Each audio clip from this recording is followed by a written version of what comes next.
오늘은 양력으로 2025년 1월 1일이고요. 음력으로는 2024년 12월 2일입니다. 오늘 명시 갑진년 병자월 경호일이 되겠고 일진 경호가 되겠습니다. 자, 사주팔자를 분석함에 있어 제일 중요한 것, 아무리 강조해도 지나치지 않는 것보다 일간과 원령이 가장 중요하다라고 하는 것, 일간의 특성을 아는 것, 그 다음에 원령의 특성을 아는 것, 지피지기면 백정백승이다라고 할 때 나를 안다라고 것은 일간을 아는 것이고요. 적을 안다라고 하는 것은 적이라고 보기는 그렇죠. 상대를 안다라고 하는 것은 원령입니다. 그래서 일간과 원령은 그만큼 중요한 같은 8글자 안에 있다 하더라도 그만큼 큰 비중을 가지고 있는 것이 바로 일간과 원령이고요. 오늘 일간은 경이라고 하는 천간이 일간이 되겠습니다. 10개의 천간, 갑을병정, 무기병심, 임계라고 하는 10개의 천간 중에서 경이라고 하는 천간은 7번째 천간이 되겠고요. 그 다음에 오행, 목화토금수라고 하는 오행으로 구분하게 되면 경이라고 하는 것은 금이 됩니다. 금, 우리가 쉽게 말하면 쇠라고 이렇게 표현하죠. 강철, 무쇠 등등 이런 걸로 볼 수가 있겠고, 이 쇠라고 하는 것은 우리가 눈으로 볼 수 있는 것, 즉 물상으로 봤을 때는 쇠가 됐지만 기운, 우리가 느낌으로 하는 기운으로 봤을 때는 금의 기운은 숙살지기라고 해요. 숙살지기라고 하는 것은 뭐냐면 수의 기온은 얼음이 얼 정도로 천하를 막 영하 30도, 40도 정도로 땡땡땡땡 그 이하로도 얼릴 수 있는 것이지만 금의 기온은 영하까지는 떨어지지 않죠. 즉 물이 얼지 않지만은 그래도 이 금의 기온은 오싹해서 서리가 내리고 그 다음에 사람 피부가 그 소름이 돋을 정도의 그러한 오싹한 기운을 갖다가 금의 기운, 즉 숙살 기운이라고 하고, 여러분들 명리 배울 때 금의 기운, 즉 숙살 기운이 있어야지만 결실을 얻는다, 이렇게 많이 공부들 하셨으리라 생각이 됩니다. 금의 기운이 강한 그러한 계절이 바로 또 가을이고, 가을 되면은 봄에 심었던 씨앗들, 봄에 심었던 묘종들, 사과나무, 배나무 등등의 어떤 과실수에서도 그러한 결실을 많이 얻게 되죠. 사람도 이제 해가 시작했을 때 올해의 계획을 세우게 되고, 그 다음에 이제 가을이 되면서부터 다시 한번 싹 뒤돌아보죠. 내가 과연 잘 살았는지, 계획을 잘 지켰는지, 내가 생각했던 어떤 결실이 있는지, 이런 것들을 한번 이렇게 생각해 보게 되는 그런 기운이 바로 이 숙살의 오싹한 기운, 이런 오싹함이 있어야 한 해가 이제 저물어 가는구나 라고 하는 그러한 느낌도 알게 된다, 이렇게 볼 수가 있겠죠. 그래서 금이라고 하는 것, 가을의 기운을 말하는 것이고, 그 다음에 이 가을의 기운, 천간으로 경금, 내일 공부하는 신금이 가을이라고 하면 지지로는 신유술, 서방이 바로 가을이죠. 서방은 서쪽이라고 하는 것이고, 신월, 유월, 술월이 바로 금이 왕한 금왕절이 있다. 물론 신월, 유월이 본기가 금이니까 금이 왕한 걸로 보지만, 술은 솔직히 말로 아까 어저께도 말씀드렸지만 4개월 중에 하나 토가 왕한 계절이다 하지만, 신유술을 큰 틀의 권역으로 봤을 때는 신유술, 서방은 금이 세력을 얻고 있다, 이렇게 보시면 되겠습니다. 그래서 신유술월은 금왕 절이 되는 것이고, 금이 왕한 계절이 되는 것이고, 그 다음에 오상이라고 하는 것, 인의, 예지, 신이라고 하는 오상으로 봤을 때, 자, 인이라고 하는 것은 제가 뭐가 주관한다 했죠? 목이 주관한다라고 말씀을 드렸고요. 그 다음에 의는, 지금 말하는 의는 바로 금이 주관하는 것이 되겠고, 그 다음에 예는 화, 그 다음에 지는 수, 다음에 이제 공부하겠습니다. 그 다음에 신이라고 하는 것은 토가 이렇게 주관한다. 금은 이렇게 의를 주관하는 것이다. 그래서 제가 경금이라든가 특히나 이제 신금, 경신금을 보게 되면은, 금이라고 하는 오행을 보게 되면, 예전에는 제가 이 설명을 할 때 관우를 자꾸 설명을 했었는데, 관우 우리나라 장수가 아니죠. 그래서 이제 바꿔왔습니다. 누구로? 이순신 장군, 성웅 이순신 장군으로 명량해전에서 13척의 배로서 300척이 넘는 상대의 전함을 갖다가 깨박살을 낸 아주 희대의 세계사에 없는 그런 업적을 이룬 그런 이순신 장군 같은 분들이 바로 의를 굉장히 중시 여기고, 충의라고 하죠. 충의를 굉장히 중시했었던 그런 분이다라고 해서, 여러분 경금, 신금을 생각할 때는 바로 이순신 장군을 연상하시면 되겠습니다. 근데 이순신 장군이라는 분이 좀 논외의 얘기지만 너무 의만 주관한 것도 아니고, 자기 병사들이라든가 자기를 믿고 따랐던 어떤 백성들한테 또 한없이 또 자애로웠던 그런 분이셨죠. 그래서 금이 의를 주관하고 토는 믿음, 신을 주관한다고 해서 그것만 생각하셔서는 안 되고, 사주라고 하는 것은 목화 토금수가 어떻게 돼야 된다? 중화가 돼야 되듯이 사람도 인의예지 신 중에서 어느 하나만 선택하면 그거는 격이 떨어지는 것이고, 사람 성품 안에는 인자함도 있어야 되고 의로움도 있어야 되고 예절도 지켜야 되고 사람 삶에 있어서 지략도 지혜도 있어야 되고, 그 다음에 사람의 신막 믿음도 골고루 갖춰야지만 온전한 진짜 성스러운 그런 사람이 될 수 있겠다라고 하는 것. 그래서 사주라고 하는 것도 마찬가지로 목화 토금수가 잘 구성이 돼서 서로가 장애가 이루어지지 않는 그런 사주가 좋은 사주다, 이렇게 말씀을 드릴 수가 있겠고요. 그 다음에 금이라고 하는 것, 색깔은 백색입니다. 백색. 참고로 나무는 청색, 목은 청색, 화는 적색, 수는 검정색, 이렇게 볼 수 있고, 토라고 하는 것은 황색 이라고 해서 노란색, 금은 백색. 그래서 주관하는 신도 흰호랑이라고 해서 백호가 주관하는 신이 되겠다라고, 요거는 이제 오행에 대한 이런 설명을 드렸고요. 다시 이제 금이라고 하는 것을 갖다가 음과 양으로 구분해 볼 수가 있겠습니다. 자, 음과 양이라고 하는 것은 뗄래야 될 수 없는 관계. 음과 양은 서로 좀 대조적이고 서로 좀 상대적인 개념이라 하더라도 서로 미워하고 질투하고 서로 이혼하려고 하는, 떨어지려고 하는 관계가 아니라 서로 상대적이지만은 음이라고 하는 것은 양을 보충해 주는 개념이고요. 양이라고 하는 것은 음과는 좀 상대적이고 대조적이지만 양은 음을 보충해 주는 개념이다. 사람으로 치면 남자와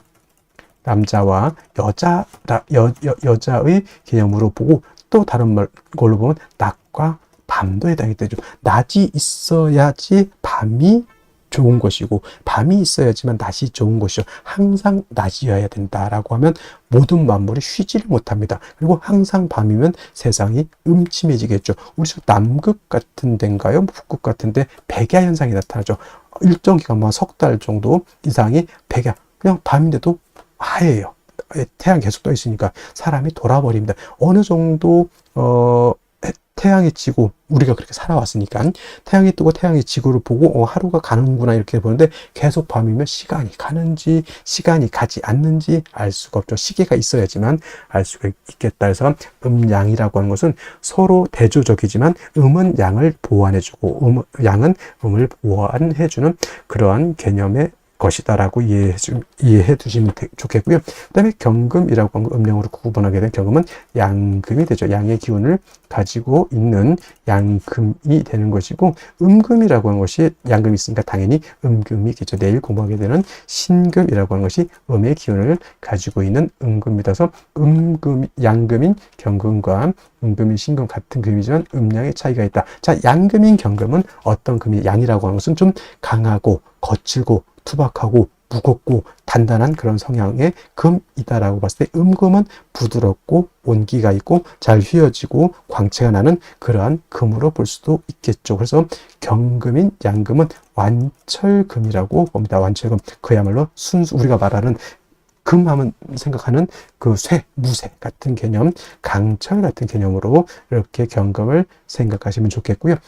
상대적인 음금인 신금은 그야말로 금입니다. 보석 같은 거, 금반지, 금귀걸이 같은, 그 다음에 주옥 같은, 도자기 같은 이런 개념. 여러분 핸드폰 살 때 요즘 핸드폰 너무 비쌉니다. 근데 그 액정이라든가 핸드폰, 우리나라 그 삼성 회사 이름을 대면 안 되겠지만, 어떤 회사는 그야말로 알루미늄 스틸 바디인 것이 있고, 어떤 경우에는 그냥 스틸 같은 재질의 어떤 플라스틱 그 바디가 있잖아요. 그런 개념이죠. 그래서 플라스틱도 광채, 목으로도 보지만 플라스틱도 경우에 따라서는 금으로 볼 수가 있겠고, 은, 동, 여러 가지, 그 다음에 비철 같은 경우도 다 금으로 보죠. 그 다음에 도자기 같은 경우는 토를 굳혀가지고 금을 만들어낸 거고, 콘크리트 있죠. 콘크리트. 이것도 토를 갖다가 물을 부어가지고 여러 가지 재료로 혼합해서 토생금한 것이 콘크리트. 도자기도 토생금에서 만들어낸 금이다, 이렇게 보시면 되겠죠. 여러분이 쓰고 있는 안경 같은 거 있죠. 다 금인데 경금이 아니라 그런 신금이다라고 이렇게 보시면 되겠고, 경금은 무쇠강철과 같으면서 원철이라고도 표현합니다. 원철은 뭐냐면 땅에서 금방 캐낸 자연 그대로의 철을 말하죠. 쇠를 말한다.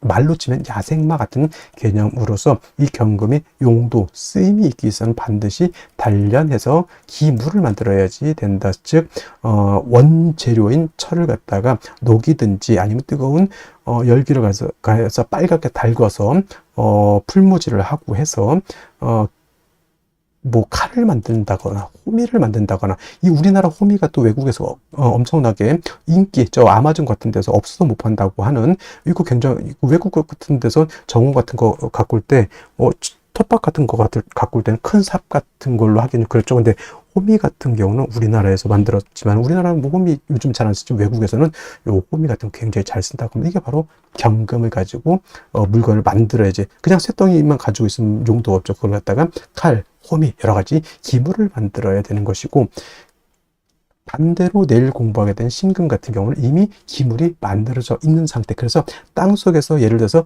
금광석을 캐내 가지고 그거를 불순물을 제거를 하고 해서 여러분들 결혼반지, 금반지, 금귀걸이, 황금두꺼비, 황금 열쇠를 만들었다 생각하시면 돼요. 그래서 신금은 용도에 있어서 다시 불로서 다스릴 필요는 없겠고, 신금은 그 만들어진 보석을 갖다가 깨끗하게 세척만 하면 된다. 도세주만 하면 된다. 이때 필요한 것은 뭐다?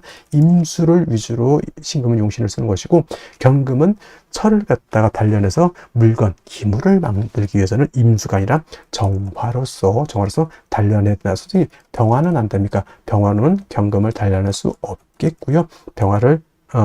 경금을 실질적으로 단련할 수 있는 것은 병화가 아니라 정화라고 하는 것 꼭 명심해 두시고, 경금이라고 하는 것이 정화를 쓸 때는 정화 혼자만 있어서는 안 되고 바로 간목이 있어줘야 된다. 제가 정화 설명을 할 때 정화는 뭐와 같다? 등촉지화와 같고 인위적인 불과 같기 때문에, 저 등촉지화 또는 모닥불이라든가 이 불 가지고 경금을 다스리기 위해서는 보다 연료가 충분히 있어줘야 되겠죠. 그 연료 역할을 하는 것이 바로 간목인 것이다. 그래서 경금이 정화를 쓸 때는 간목을 취용한다. 간목이 경금을 취용할 때는 정화를 취용한다.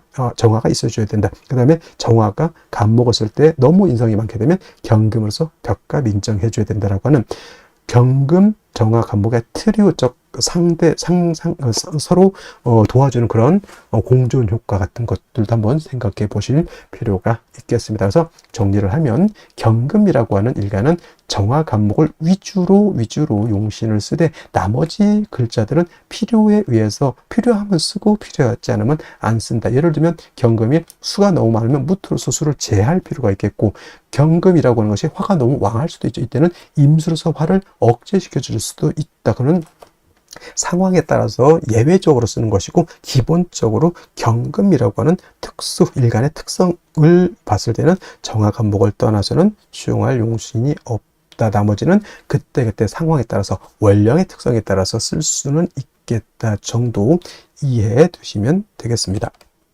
자, 다음으로 월령에 대해서 알아보도록 하겠습니다. 월령이라고도 하고요, 월지라고도 하고, 월원이라고도 이렇게 표현을 하는데, 다 똑같은 말인 것이 월지의 지지를 다 월령, 월지, 월원이라고 하는데, 월지가 중요한 이유는 계절의 개념을 가지고 있기 때문에 그렇습니다. 계절이라고 하는 것은 추나추동을 의미하는 것인데, 이 추나추동 안에는, 계절 안에는 왕쇠와 한열이라고 하는 개념을 가지고 있습니다. 왕쇠라고 하는 것은 오행 중에서 어느 것이 왕하고 어느 것이 약하냐, 이걸 놓고 보는 것인데, 특정한 오행이 너무 왕해서도 안 되는 것이고요. 또 특정한 오행이 너무 약해서도 안 되고, 가장 좋은 것은 오행이 모두 있으면서 서로 견제와 균형을 잘 갖추고 있는 것이 중요한 것이고, 또 한열이라고 하는 것은 사주가 더우냐 차가우냐를 놓고 보는 것입니다.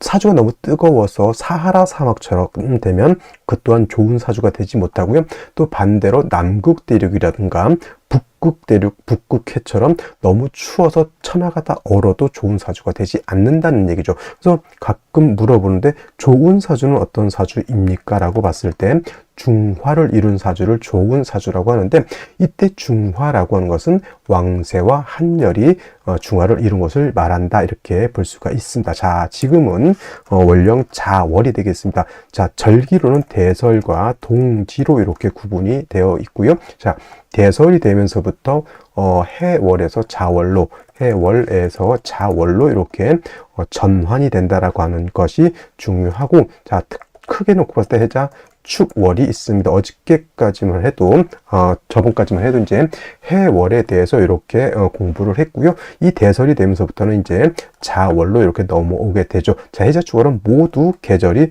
동절, 겨울이죠. 그래서 해월은 초겨울이라고 해서 초동이라고도 하고, 지금 자월은 중동이라고 이렇게 표현합니다. 중동.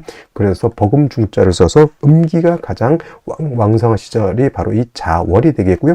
그 다음에 축월은 모동이라고도 하고 개동이라고도 하고, 또는 늦을 만자를 써서 만동이라고 하죠. 그래서 만동, 개동, 모동이라고 하는 것은 늦겨울이라고 하는 뜻인데, 중요한 거 공통점은 해자 주간은 모두 엄동설한, 엄동설한의 혹한의 그런 시절이라고 하는 것이고, 해자 축월의 사주를 보기 위해서는 그냥 한국의 따뜻한 겨울 생각하시면 안 되고요.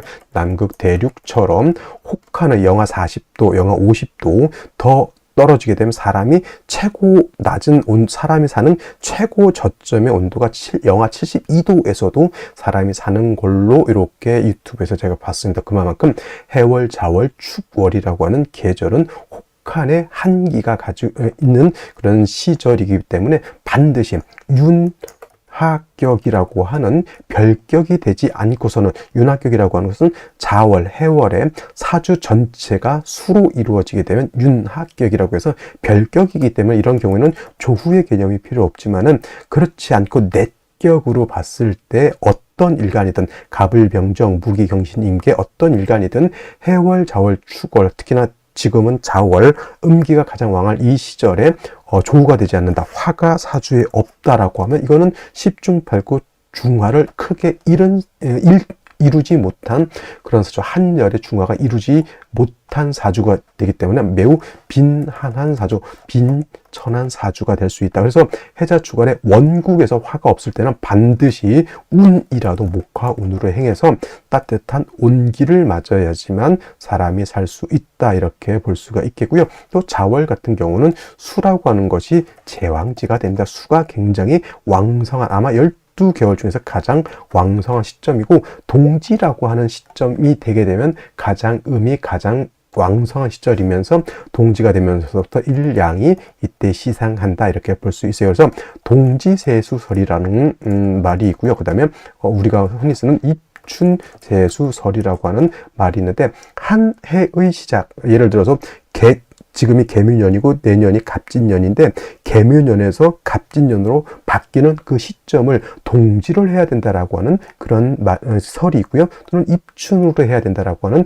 그런 학설이 있는데, 동지세수설을 채용한다라고 하는 이론은 왜냐? 지금 말씀드렸던 것처럼 일양의 시생이 바로 동지에 시생하기 때문에 동지를 기점으로 해야 된다라고 하는 것이고, 실질적으로 양이 시작하는 것은 계절, 봄이 목화가 양이고 금수가 음이기 때문에 목이 실질적으로 시작되는 입춘부터 한 해가 시작되는 것으로 봐야 된다고 하는 것이 바로 이 입춘세수설이 됩니다. 하지만 통설적 견해는 동지세수설이 아니라 입춘세수설을 채용한다라고 하는 것까지 여러분들이 이해해 주시고, 자월은 수가 왕성한 그러한 시절이기 때문에 반드시 화가 필요한데, 이때 화는 병화를 얻는 것이 정화를 얻는 것보다 월등히 좋고요. 그 다음에 충분한 조후가 되기 위해서는 간지로 화가 3점 있으면 좋다. 그래서 뭐 화가 3점 있으면 좋다고 하니까 뭐 전부 화만 이렇게 생각하는데, 지지로 인사가 있고 천간에 병화가 투출해도 되고, 지지로 사후가 있고 천간에 병화가 있어도 되고요. 뭐 아니면 정사가 있는데 천간에 또 병화가 있어도 그런 상관이 없습니다. 목이 있어도 상관없다는 얘기입니다. 그래서 간지로 목화가 한 3점 정도 있게 되면은 해자 축월에 충분한 뭘 할 수 있다? 조후가 될 수 있다. 있다라고 하는 것 해서 중요한 것, 자월에 태어나는 사주는 화를 반드시 얻어야 된다라고 하는 것 꼭 명심해 두시기 바랍니다. 자, 그러면 일간경금이 자월에 태어났을 때는 사주를 어떻게 배합하는 것일까요? 자, 일간경금이라고 하는 것은 양금이면서 제가 완철금이라고 했죠? 그냥 완철금보다는 이제 무쇠라든가 강철, 원철 이렇게 생각하시면 좋겠고요. 무토라고 하는 경금이라고 하는 것은 화로서 단련해야 경금으로서 용도 쓰임이 있다라고 했고, 그 경금을 단련하는 것은 실질적으로 정화라야지만 경금을 단련할 수 있다라고 했는데, 이 경금이 자월에 태어났다라고 하는 뜻은 경금 일간이 왕할까요, 약할까요? 자월은 수가 12달 중에서 가장 왕성한 그런 시점이면서 수는 제왕지가 돼서 무지무지왕한 반면에 경금, 신금이 자에 이르게 되면 포태법으로 보게 되면 여기가 사지가 되죠. 사지면 일간이 왕하다는 뜻이에요. 약하다는 뜻이에요. 매우 신약이라는 뜻이죠. 일간은 약한데 식상이 왕해서 약한 금의 기운을 설기태과하게 만들죠. 이건 좀 이따 말씀드리겠지만은 경금이 자월에 되면 금수진상관격이라고 해서 일간이 매우 약하다 이렇게 보게 됩니다. 그래서 자월의 경금은 물론 화도 필요하지만 일간 경금이 너무 약하기 때문에 약한 경금을 갖다가 생조 또는 방조해 주는 것이 필요하겠다라고 하는 것. 그래서 가장 좋은 것은 금은 신유금 등에 있어서 신유금이 있어서 일간 경금을 생조해 방신해 주는 것이 더욱더 중요하고요. 그 다음에 경금이라고 하는 것, 용도 있기 위해서는 뭐가 필요합니까? 화를 얻는 것이 중요한데 경금을 단련하는 것은 정화로서 단련하는 것이고, 또 예를 들면은 병화라고 하는 것도 필요하게 되죠. 왜냐? 선생님, 화가 두 개가 필요할까요? 이건 필요합니다. 왜냐하면 정화는 경금을 단련하는 용도인 것이고요. 병화는 경금을 단련하지 못하지만은 자월에 추울 때 이 차가운 한기를 갖다가 조후한다라고 하는 개념으로 보시면 되겠습니다. 자, 지금은 제철소지만 옛날에는 대장간이 있었죠. 대장간에서 호미도 만들고 칼도 만들고 여러 가지 쇠붙이를 이용해서 여러 가지 물건들을 만들게 되는데, 그 쇠붙이가 경금인 것이고, 풀무질을 해서 불을 뜨겁게 만드는 것은 그 정화로서 그 안에다 경금을 갖다가 집어넣고 빨갛게 달군 다음에 망치로 두들겨 패서 칼을 만들게 되는데, 겨울에는 어떻게 됩니까? 겨울에는 추워요. 그래서 경금을 단련하는 것은 정화로 단련하지만 주변을, 작업장을 따뜻하게 해주는 것은 별도로 병화가 필요하다라고 하는 겁니다. 그래서 이론적으로 봤을 때는 경금이 자월에 태어나서 병정화를 보게 되면 이건 뭐가 됩니까? 그렇죠. 관살혼잡이 되는 것인데, 자월의 경금, 해월의 경금은 관살혼잡을 좋아한다, 싫어한다, 오히려 좋아한다라고 하는 것이고, 또 자월의 정화, 병화가 약하기 때문에 간목으로서 병정화를 보좌해 주는 것이 필요하다. 그러니까 우선순위는 뭐예요? 일단 경금을 단련할 수 있는 정화가 1순위, 그 다음에 조후할 수 있는 병화가 2순위, 그 다음에 병정화를 보좌해 줄 수 있는 간목이 3순위가 되는데, 기본적으로 경금이 지지의 뿌리가 있다라고 하는 것은 전제로 삼아야 됩니다. 경금이 만약에 왕할수록 큰 물건을 만드는 것이고요. 경금이 약할수록 작은 물건을 만든다, 이렇게 생각하시면 된다, 이렇게 말씀을 드릴 수가 있겠습니다.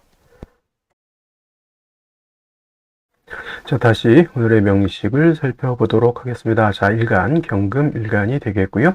경금 일간이 태어난 월령, 자월이 되겠습니다. 자, 일간과 월령의 특성, 매우 중요한 개념이 되겠고, 자, 격국이라고 하는 것이 있습니다. 격국과 용신이라고 하는 개념인데, 자, 격국이라고 하는 것은 사주의 틀을 보는 것이고요. 용신이라고 하는 것은 이 사주를 중화시킬 수 있는 가장 중요한 핵심적인 요소를 용신이라고 하고, 대운이라든가 세운 같은 울로를 볼 때도 용신은 매우 중요한 핵심적인 개념이 될 것으로 봅니다. 그리고 중화라고 하는 것은 어떤 것을 중화시키느냐, 왕세와 한열을 중화시킨다, 이렇게 보시면 되겠습니다. 왕세라고 하는 것은 어느 오행이 왕하냐 약하냐를 보는 것이고, 그 중에서 제일 중요한 것 일간의 왕세가 매우 중요한 개념을 가지고 있습니다. 그리고 한열이라고 하는 것은 이 사주가 더우냐 추우냐 또는 건조하냐 또는 습하냐를 보는 것이다, 이렇게 보시면 되겠습니다. 그래서 왕세와 한열이 적절하게 중화된 사주가 좋은 사주이고, 만약에 그렇지 못한 사주는 중화를 잘 이루지 못한 사주는 좋은 사주로 보기가 좀 어렵다, 이렇게 보시면 되겠는데, 격국과 용신이라고 하는 것도 일간과 월령이라고 하는 토대 위에서 살펴볼 수가 있겠습니다. 일간 경금이라고 하는 것은 양금이 되겠고요. 월지는 자수는 음수가 되겠습니다. 양대 음의 관계가 성립이 됩니다. 근데 자수라고 하는 것은 본시 지지의 자수는 양수가 되는 것인데, 왜 음수라고 보는 것이냐? 이것은 왜 그러냐면 체양용음이라고 하는 개념이 있습니다. 몸체는 양이지만 쓰는 것은 음으로 쓴다. 체양용음. 그것은 이제 지장간을 보게 되면 자수라고 하는 것 안에는 임수라고 하는 것과 개수라고 하는 것이 있는데, 본기가 바로 이 개수가 되는 것이거든요. 그래서 본기가, 개수는 천간의 개수는 음에 해당이 되죠. 그래서 몸체는 양이라고 양이 되지만 쓰는 것은 음으로 쓰는 것은 본체음이기 때문에 그렇다, 이렇게 봅니다. 그리고 경금이 좌월에 태어나게 되면 금이 수를 생하는 금생수의 관계죠. 일간인 경금인 내가 생하는 것으로서 식상이라고 이렇게 표현합니다. 식상. 자, 식상이라고 하는 것은 내가 발산하는 것이다. 나의 창작물, 나의 언행 같은 개념이고요. 여자한테는 자식으로도 보고 창작물로도 봅니다. 창작물. 그 다음에 나의 언행 같은 것들도 해당이 될 수가 있겠고, 그 다음에 나의 부하 직원 또는 나의 아랫사람 같은 개념으로 봅니다. 그래서 일간도 세력이 있고 식상의 세력이 있는 사람들이 되게 똘똘하고 말도 잘하고 외관이 수려한 경우도 많이 있고, 또 부하 직원이라든가 아랫사람, 그리고 인덕이라고 하죠. 어떤 사람은 아랫사람 덕이 있는 사람이 있는 거 하면, 어떤 사람 또 손 윗사람의 덕을 또 보는 사람들이 있습니다. 근데 대체적으로 식상은 아랫사람으로 보기 때문에 충직한 자기 부하를 얻을 수도 있다. 근데 이건 이제 어느 정도 일간이 왕해서 식상을 내가 감당할 수 있을 때 그런 것이지, 일간이 약해서 설기태과가 되면 오히려 아랫사람이라든가 부하 직원으로 인해서 내가 안 좋은 해를 당할 수도 있고, 그 다음에 아까 언행이라고 했죠. 식상이 왕한데 일간이 약한 사람들은 언행을 조심해야 될 필요가 있다, 이렇게 볼 수 있는 겁니다. 식상이라고 하는 개념은 이런 개념이고요. 식신과 상관으로도 구분해 볼 수 있죠. 식상은 식신과 상관으로 이렇게 구분해 볼 수 있는데, 식신이라고 하는 것은 일간과 식상과의 관계가 양의 관계 또는 음대 음의 관계가 성립돼서 음양의 조화가 맞지 않으면 이건 식신이라고 하고요. 오늘처럼 이렇게 일간과 식상과의 관계가 양대 음이 되거나 또는 음대 양이 되게 되면 이거는 식신이 아니라 이제 상관으로 이렇게 보게 되고, 경금이 자월에 태어나게 되면 상관격이 된다, 이렇게 봅니다. 근데 자월은 수왕절이 되고요. 그 다음에 금은 자월에 여기가 사지가 되죠. 그래서 일간 경금은 왕한데 상관이 왕해서 설기태과가 되겠죠. 이걸 좀 전문적으로 표현하면 상관격인데 금수진상관격이라고 하고요. 진자가 붙으면 일간이 약하고 상관이 왕해서 설기태과가 된다라고 하는 것이고, 대체적으로 진상관격 5가지가 있는데, 진상관격들은 반드시 인성이 있어서 상관 폐인해야 된다, 이렇게 많이들 얘기하는데, 예외적으로 경금이라든가 신금 같은 금일간은 이렇게 상관격에 설기가 왕했을 때 인성으로 생각하기보다는 비견법제로 도와주는 것을 좋아한다. 여기까지 이해해 주시면 좋겠고요. 자, 그래서 이제 이렇게 경금이 자월에 태어나게 되면 설기가 왕하기 때문에 일단은 일신 약한 상태에서 수왕절 엄동설안에 한기가 극심하기 때문에 금한수 냉한 그런 구조의 사주가 되죠. 반드시 뭐가 있어줘야 된다? 일단은 화가 있어 주어서 따뜻하게 조후해야지만 금이 얼지 않고 물이 얼지 않다. 금난수 온이 될 수 있는 구조가 되겠습니다. 근데 병화는 조후의 용도가 있는 것이지 경금을 단련하는 용도는 없습니다. 그래서 병화와 별도로 정화를 얻어서 경금을 단련해서 기물을 만드는 것이 필요하겠고요. 또 자월의 병정화가 약하기 때문에 간목으로서 화를 도와줘야 된다라는 것을 꼭 기억해 두시면 보시면 되겠습니다. 물론 이제 경금 자체가 약하기 때문에 천간으로 기토라든가 지지로 진토, 축토, 진토, 축토 등이 있어서 생을 해주는 것도 필요하고요. 또는 신유금이 있어서 일간 경금이 뿌리를 내리는 것도 필요하다. 일간이 어느 정도 왕해야지만 수도 감당할 수 있고 관성을 감당할 수 있는데, 만약에 자월의 경금이 일간이 너무 약한데 병정화, 관이 투출되어 있다 그러면 극설교집이 되기 때문에 좋지 못하다, 이렇게 보시면 되겠습니다. 반드시 일간이 뿌리를 얻어야 되고 조후도 해야 된다, 이렇게 보겠는데, 일지를 먼저 한번 볼게요. 요거는 이렇게 되면 경호일주죠. 물론 오중정화로 경금을 단련할 수도 있고 미약하지만 조후도 할 수 있다, 이렇게 보는데, 월지가 자수에 오화가 이렇게 붙어 있으면 뭐가 돼요? 이거는 자오충이 될 수 있습니다. 그래서 이런 경우에는 자오충으로 인해서 오화가 깨지게 되는데, 다행스러운 점은 연지에 진토가 있기 때문에 자진합이 되죠. 그러면 합하느라고 충이 되지 않는 걸로 볼 수 있죠. 그래서 오화가 깨지지 않습니다. 병화가 천간에 투출되어 있기 때문에 이거는 조후하는 용도로 쓰겠고, 만약 정화가 투출됐으면 정화는 경금을 단련하는 용도로 쓰는데, 만약 정화가 투출되지 않았다라고 하더라도 오중정화를 취용할 수는 있습니다. 그리고 연간의 간목이라고 하는 것이 이렇게 해서 병화를 생해주는 역할도 하죠. 근데 이렇게 까지만 봤을 때는 뭐가 문제다? 일간이 너무 약한 것이 흠이 된다, 이렇게 볼 수가 있죠. 진토가 있어서 금을 생해 줄 수는 있지만 일간 경금이 진의 통긋 뿌리를 내릴 수는 없는 것이고, 자진합수가 되기 때문에 수가 더 왕이니까 약한 경금의 기운을 더욱더 설기하게 만드는 것이다. 그래서 이 정도 되면은 생시에서 일간의 뿌리를 얻는 것이 가장 중요하다, 이렇게 말씀드릴 수가 있겠습니다. 자, 생시 보도록 하겠습니다. 제일 먼저 병자시를 보도록 하죠. 병자시. 일단, 오의 뿌리를 둔 병화 투출돼서 조후하고 간목으로 병화를 생해주는 것은 좋다라고 했고요.